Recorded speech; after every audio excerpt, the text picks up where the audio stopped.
Hi friends, கொஞ்ச நாளைக்கு முன்னாடி நம்ம ரிலேட்டிவ் ஒருத்தவங்களோட ஃபங்க்ஷன் தான் போயிருந்தோம்.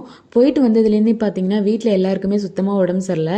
இந்த 1 மந்த்தாக வந்து சிக்காக தான் இருந்தோம். ஃபஸ்ட்டு ஆதிரனுக்கு, தென் அவங்க அப்பாவுக்கு, எனக்கு அப்படின்னு சொல்லிட்டு எனக்கு ஃபுட் பாய்சன், அவங்களுக்கு கோல்டு, ஃபீவர் இந்த மாதிரியே இருந்துச்சு. அது என்னவோ தெரியல, நம்ம ஒரு ஃபங்க்ஷனுக்கு போயிட்டு வந்தாலோ இல்லை நம்ம வீட்டில் ஒரு ஃபங்க்ஷன் வச்சாலோ அடுத்த 1 மந்த்துக்கு வந்து நம்ம வந்து பேஷண்ட் ஆகிடுறோம். இது எனக்கு மட்டும்தான் இப்படியா இல்லை உங்களில் வந்து யாருக்காச்சும் அப்படி இருக்கான்னு கண்டிப்பாக கமெண்ட்டில் சொல்லிடுங்க. ரொம்ப நாளாக வீட்டிலே இருக்கோம். ஒரு லாங் ட்ரைவ் போயிட்டு வரலாம் சிதம்பரம் வரைக்கும்னு ஒரு பிளான் பண்ணிட்டு வெளில போயிருந்தோம். போகிற வழியில் வந்து கொள்ளிடம் டேமில் வந்து சன்செட் சூப்பராக இருந்துச்சுன்னு நின்று பார்த்துட்டு இருந்தோம். அப்போ பார்த்தீங்கன்னா அந்த டேமில் வந்து அதுக்கு கீழே கோழியோட அந்த ரெக்கெல்லாம் இருக்கும் இல்லையா, அந்த கோழி வெட்டுற கடையில் அந்த கழிவுகளை வந்து போட்டிருந்தாங்க. அந்த ஸ்மெல்லுக்கு பார்த்தீங்கன்னா அவ்வளோ பெரிய முதல்ல சடனாக அங்கே வந்துச்சு.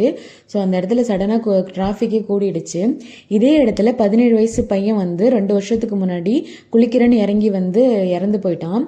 ஸோ வந்து நீங்கள் புதுசாக இந்த மாதிரி இடத்துக்கு போகிறீங்கன்னா உள்ளே இருந்து இறங்கி குளிக்கிறேன்னு அந்த மாதிரிலாம் எதுவும் பண்ணாதீங்க. அந்த இடம் பற்றி தெரிஞ்சால் மட்டும் இறங்குங்க. இன்னொரு விஷயம், அது வந்து முதலைகள் நிறைந்த பகுதியாக இருந்தாலும் இந்த மாதிரி கழிவுகள்லாம் கொட்டி அது வந்து வர்றதை வந்து நம்ம தூண்டாமல் வேஸ்ட் எல்லாம் கொட்டி நீர்நிலையும் மாசுபடுத்தாமல் இருக்கலாம்னு எனக்கு தோணுது.